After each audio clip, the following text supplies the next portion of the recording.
Hello everyone! Today we will study about the Filipino Tagalog taste expression. So, let's begin! First, I will introduce Filipino foods.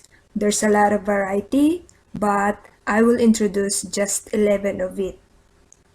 Food in Tagalog is pagkain, by the way. Pagkain. Pagkain.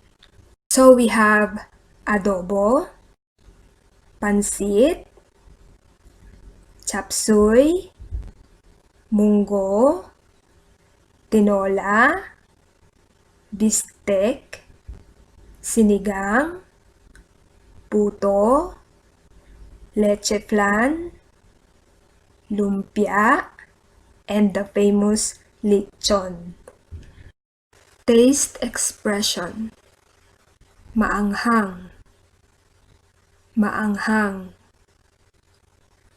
maalat, maalat, matamis, matamis, maasim, maasim, mapait, mapait,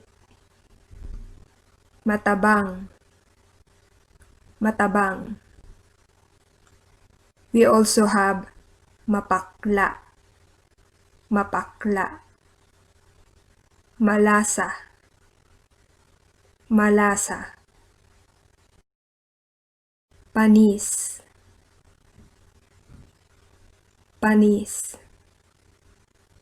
magpapanis, magpapanis, nagpanis, nagpanis. Weird is kakaiba in Tagalog. Kakaiba. Kakaiba.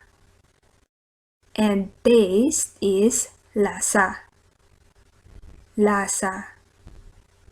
So we have kakaiba ang lasa. Kakaiba ang lasa.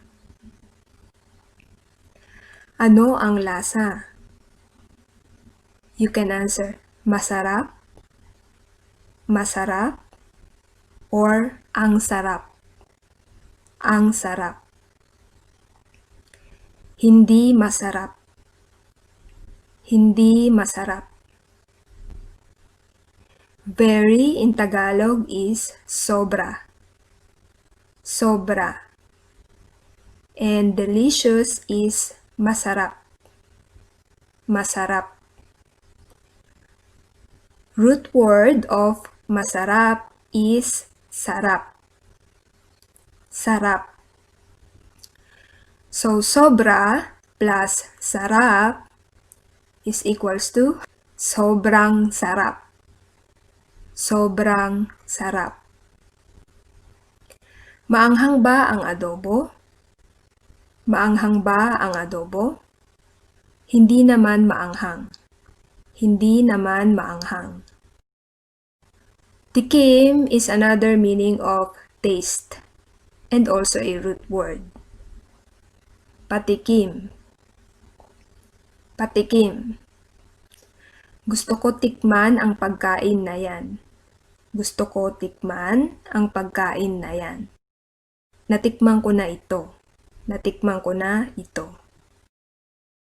That's all for now. See you next Tagalog lesson. Bye!